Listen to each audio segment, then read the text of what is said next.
Good morning, everyone. Good morning. How's your heart today? How's your heart today, good people? Is it kind?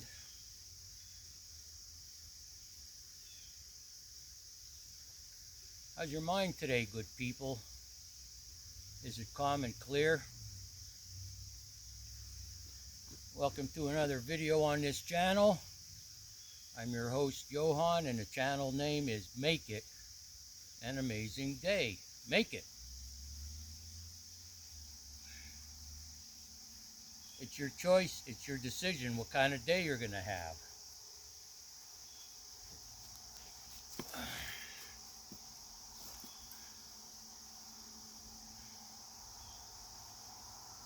What you are emotionally attached to, you are in bondage to that. What you are emotionally attached to, you're in bondage to it.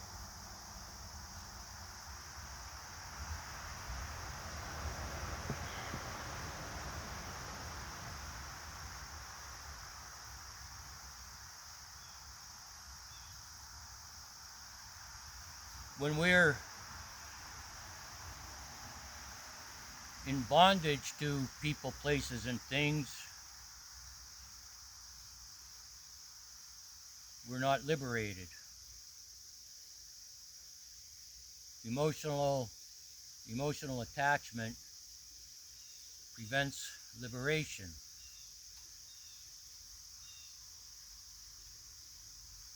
When we're in bondage, we're not liberated.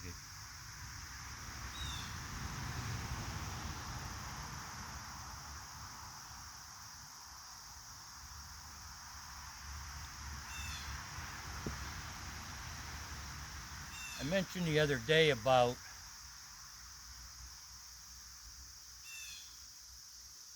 beliefs. Are your beliefs just feelings, or are you immersed in them, and have you become them? Have you dissolved the self as you knew it? I talked about recovering from a seemingly hopeless state of mind and body.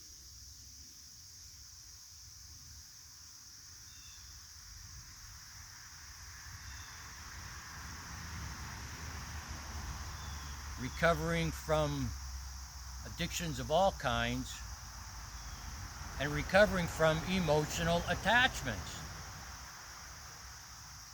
Bondage.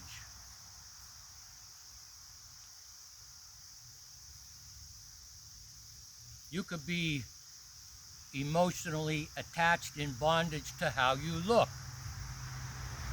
And how you look comes from what you see, and what you see, you ask yourself, will other people like me this way, how I look?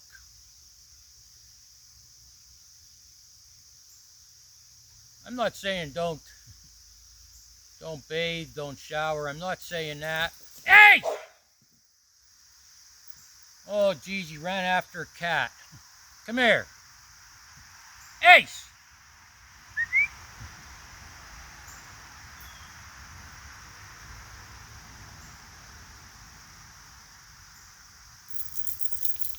He's on a cable, and he stretched that cable to the ultimate. That's why he yelped. I didn't even see the cat coming. Anyway.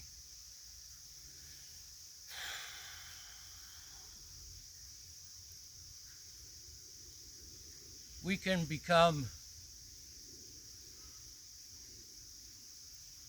binded or in bondage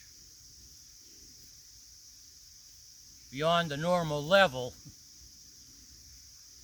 thinking about how other people see us.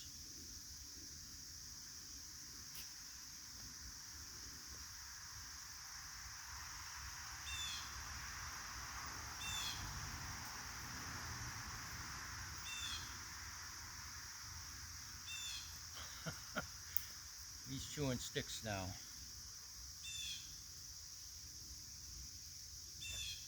So as I said, I'm not saying don't shower, don't wear clean clothes, brush your teeth, all those things. You get the gist of what I'm saying.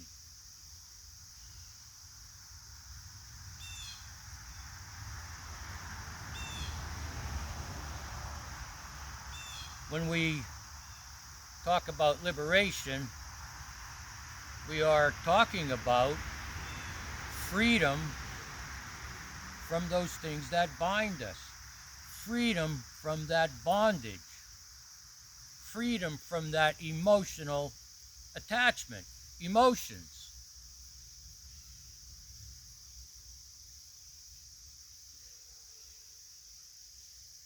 Liberation is a process.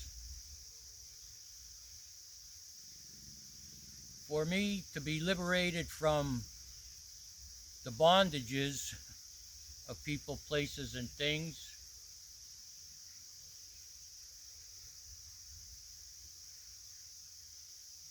I needed to follow a certain path that revealed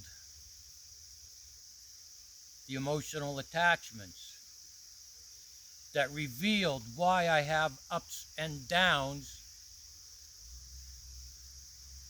to reveal why I feel included at times and excluded at times. There are some places I just don't belong. There are some places I just don't belong.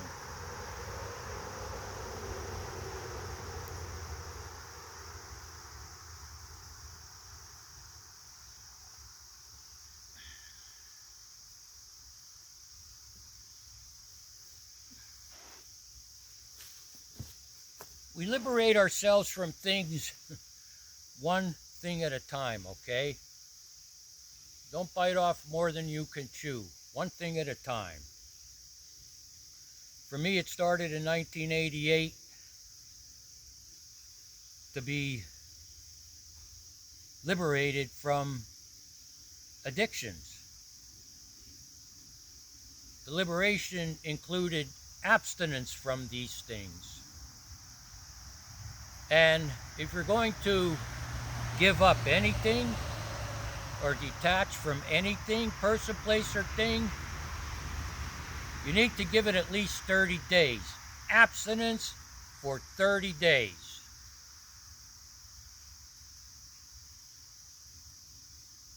How attached are you to stuff? Well,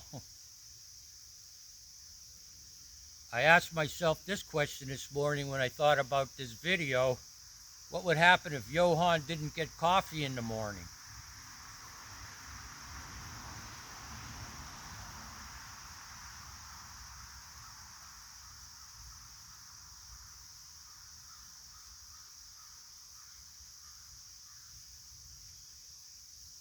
Liberation from bondage, emotional attachment of people, places, and things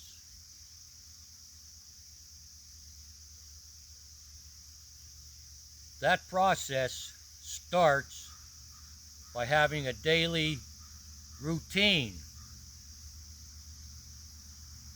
For me, I call it maintenance of my spiritual condition. Maintenance.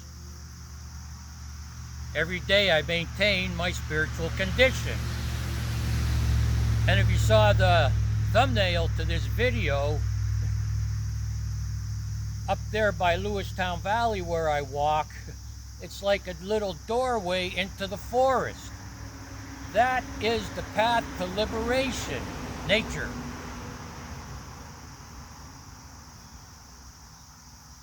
That first 30 days of abstinence,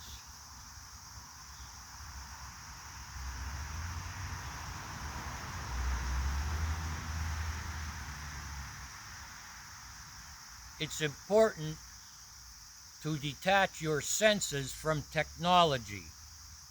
Detach your senses from technology. And I've been talking about this for a while now. Get out of your house. Your house is a framework of electrical wires, currents, gadgets, technology, TV, phone, all these things. Step out of it, step away from it. Go into nature. Detach your five senses from technology.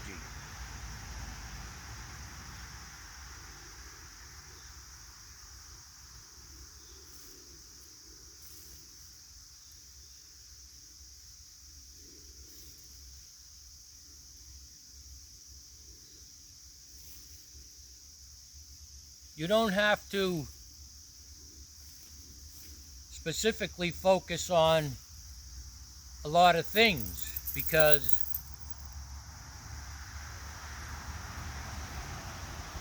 as you practice detaching your five senses, as you practice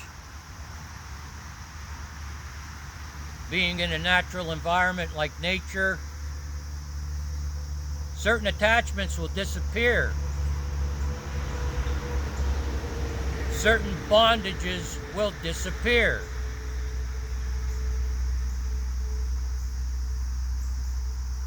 What you're doing is reprogramming the mind. And neuroscience tells us, you can look at it that the brain is wired. There's wires for all these things, memories and what's going on today, your wants, your wishes, your desires, your experiences. You're wired. Bad habits, they're wired. But you could dissolve that wiring by overriding it with new methods, ideas, concepts, and motives that liberate you.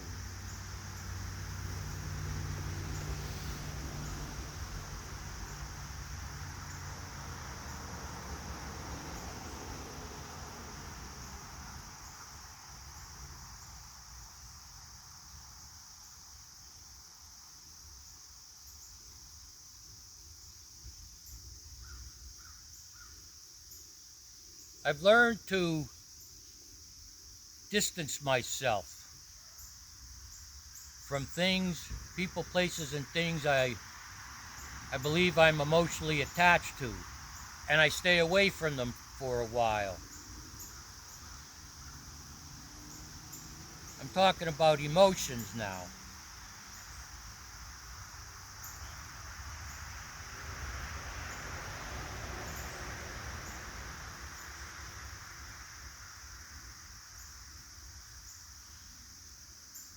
When I think about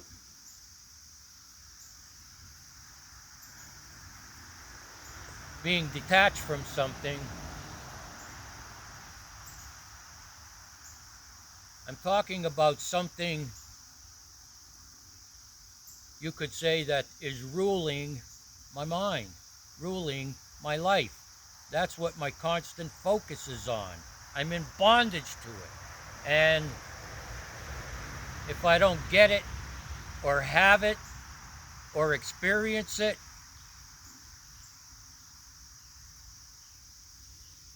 well, you may fall to pieces. You may go into doom and gloom. You may think, woe is me.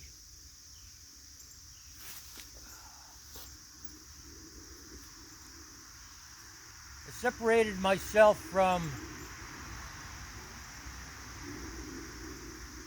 I was going to sell my motorcycles. I'm not sure where that's going now.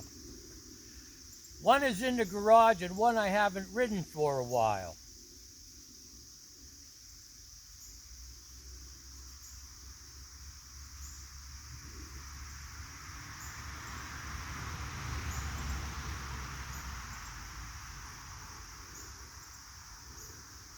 I realized the compulsion I had to forego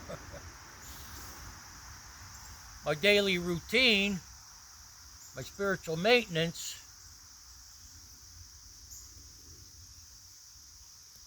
because I had a compulsion to do other things. And I felt if I didn't do them, I was missing out.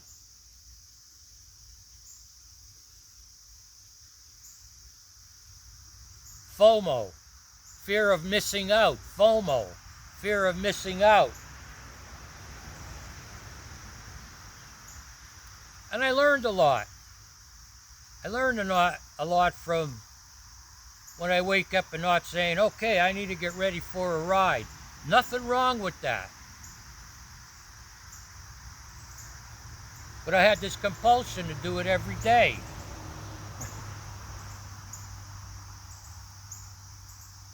It'd be nice to have an $8,000, $10,000 motorcycle just to ride. But as I was separated from it,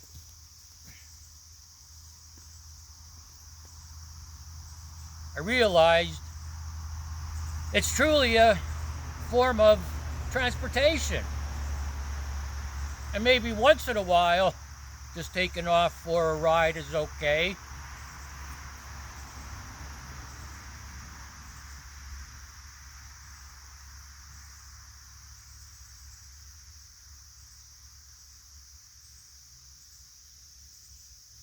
But I love the fact about motorcycles because, and I got away from this, instead of driving a car or a van to the store, I could take a motorcycle, which gets double miles to the gallon.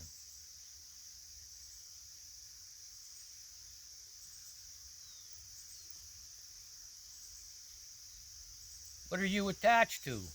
What are you in bondage to? What is running your life?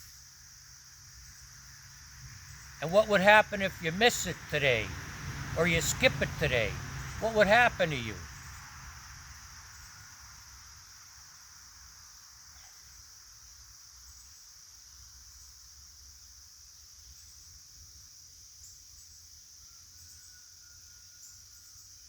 This quote is attributed to Martin Luther King Jr. I'm not what I could be. I'm not what I should be. I'm not what I'm going to be. But thank God I'm not what I was. And the only way to differentiate and have an explanation for all those different phases is you look at your daily routine, you look at your maintenance of your spiritual condition, and like a measuring stick, you measure how far you've come.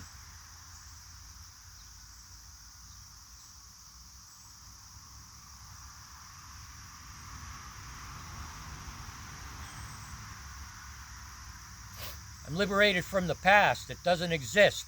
I'm liberated from the future. It doesn't exist. What exists right now is today.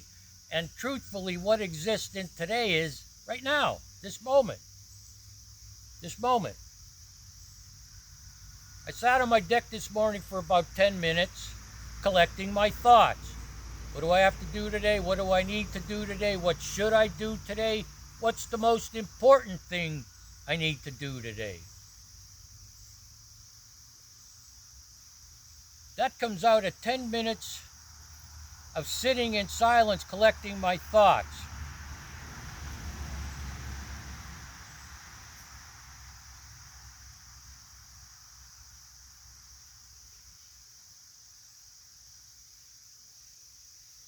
What are you attached to?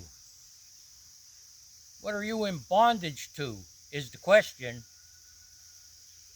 And do you want to be liberated from it is the following question.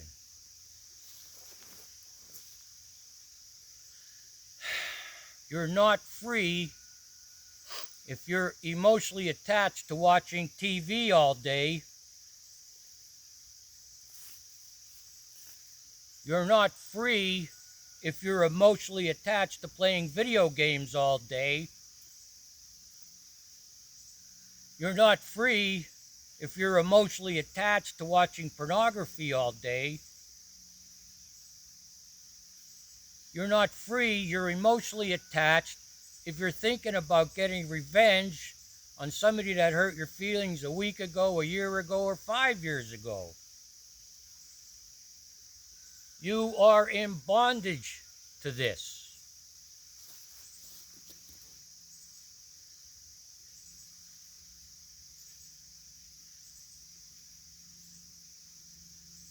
as much as you are in bondage to examining yourself based on your imagination of what other people will think of you.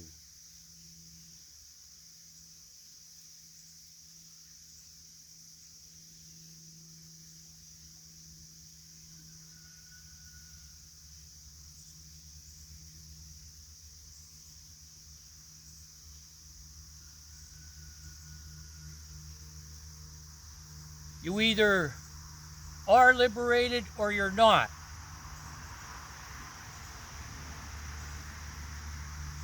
And as I said, start with one thing at a time. As I said, from a daily routine, being immersed in spiritual maintenance of your spiritual condition, there are attachments and bondages that will disappear automatically. This is truly the essence of Step 7 in the program of Alcoholics Anonymous, the 12-step program, Step 6 and 7. Step 6, we're entirely ready to have God remove all our shortcomings. Step 7, humbly asked Him. 6, we're entirely ready to have God remove all these defects of character. 7, humbly asked Him to remove our shortcomings. You may think that God is going to come down, cast some kind of spell, and a shortcoming or character defect is going to be gone. No, it will not happen the way you think it happens, because if you think that that's the way it's going to happen, that tells me you think you know what God's mind is, or what God's will is for you.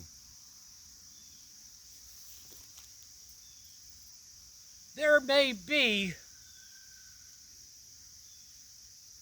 when you ask God to remove a shortcoming, a 10-step process that leads to that liberation. There may be a 10-step process.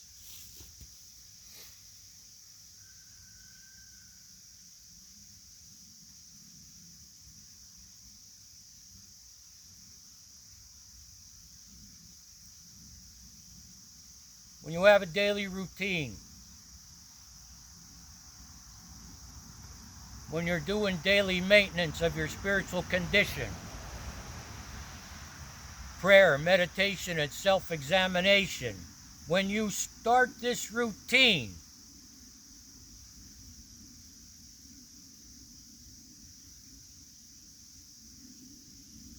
and continue it with intensity and great intention, certain character defects and shortcomings will just disappear as a result of that.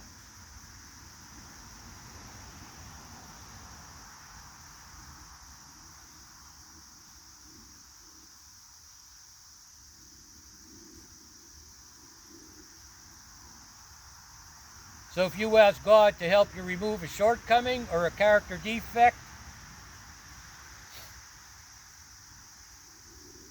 you just can't keep going doing the same things you were doing before, a haphazard lifestyle.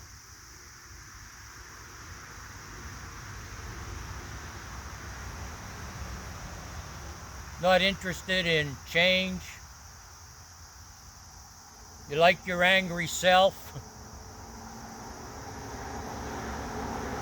Maybe you like yourself because you could intimidate other people, and when you intimidate other people and you could see the feelings on their faces of turmoil, sadness, that makes you feel good, right? Maybe you don't want to give those things up. Maybe you don't want to give up those things. Well, then don't complain that you feel like a slave. Don't complain Now that you know, these emotional attachments lead to bondage. You're not liberated.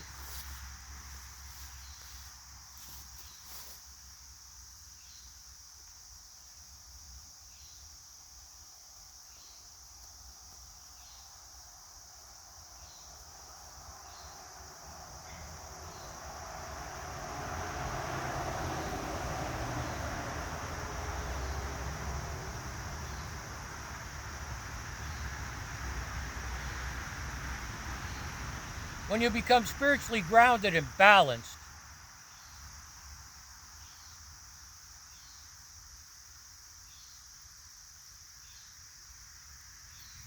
you can walk through the day almost unconsciously. And when I say unconsciously, you're not affected either way by certain things.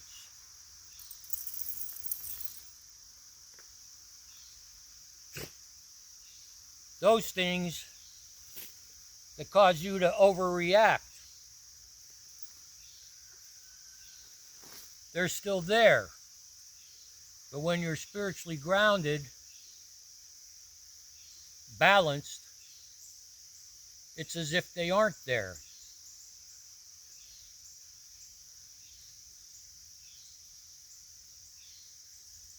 When you take the knife and cut off this emotional attachment and bondage,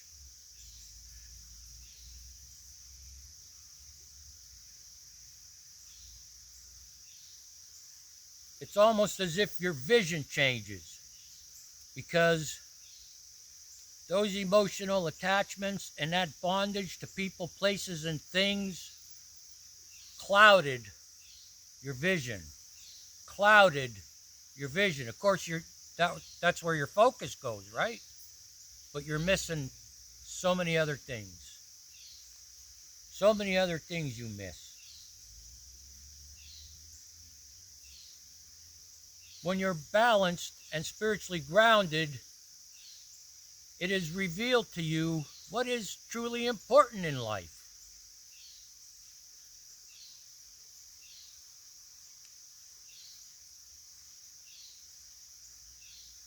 When you're spiritually grounded and balanced,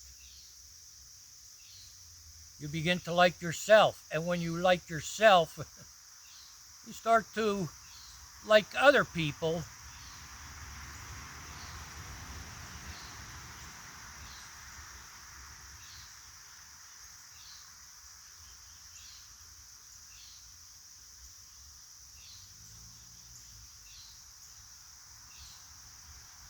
Because you understand people.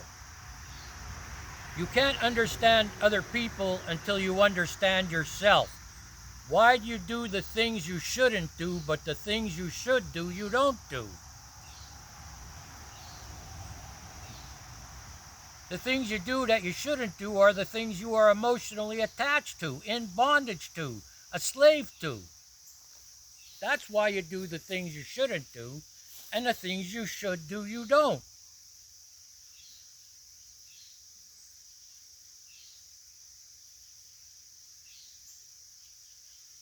Remember I said what would happen to Johann if he didn't have his coffee in the morning?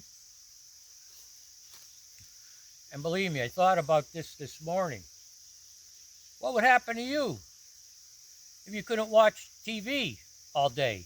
You know, you get up, turn the TV on. Maybe you don't turn it on. It's been on all night because you can't stand silence. What would happen to you if you didn't turn the TV on all day to watch?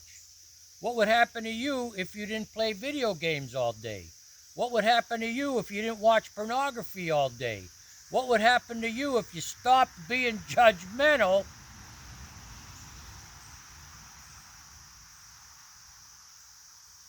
which leads to revenge or punishing someone that hurts your feelings? What would happen to you if you didn't do that all day?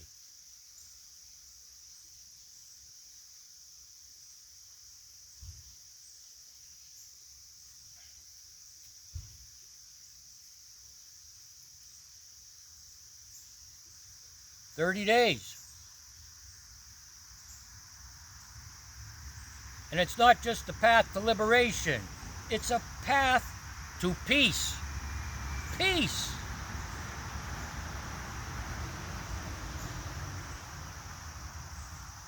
The less opinions you have about the matters of the day, the more free you are.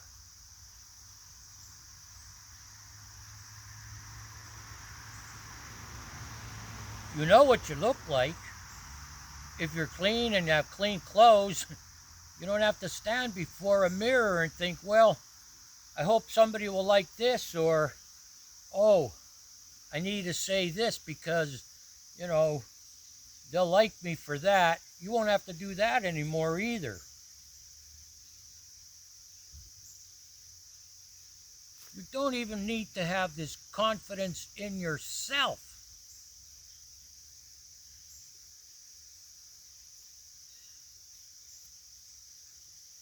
It's good to instill confidence in children as they're growing up.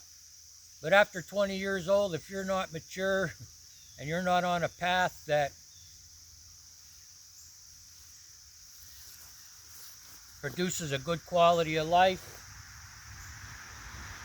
and you are tired of being sick and tired, try something new. Try something new.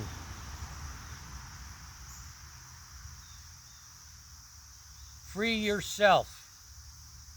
Free yourself from overthinking. When you stand before a mirror and you look at yourself and your thoughts are about, well, I hope somebody will like this, and this is my better side, and I'm going to sit this way, and I'm going to wear these clothes so I'm more attractive, or whatever it is.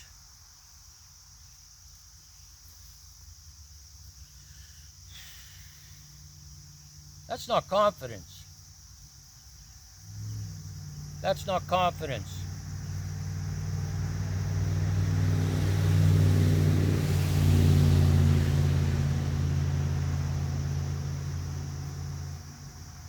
I said the other day, I could read books, take a verse or a couple sentences or a quote out of them and do that in the mornings. Oh man, that's a good reading. Close the book and go my way. I've done that for decades. I've done that for decades.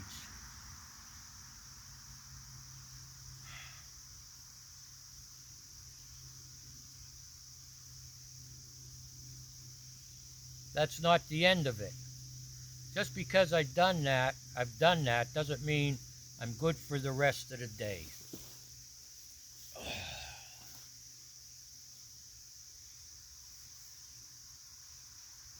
I live by 3 principles. From the time I wake up till the time I go to bed, to not hurt anyone with words or deeds, with my words or deeds. Number 1, from the time I wake up till the time I go to bed, to not hurt anyone with my words or deeds. 2, to not be engaged in any destructive or useless activity. 3, to make a great effort to not put anything into my system that will affect my faculties.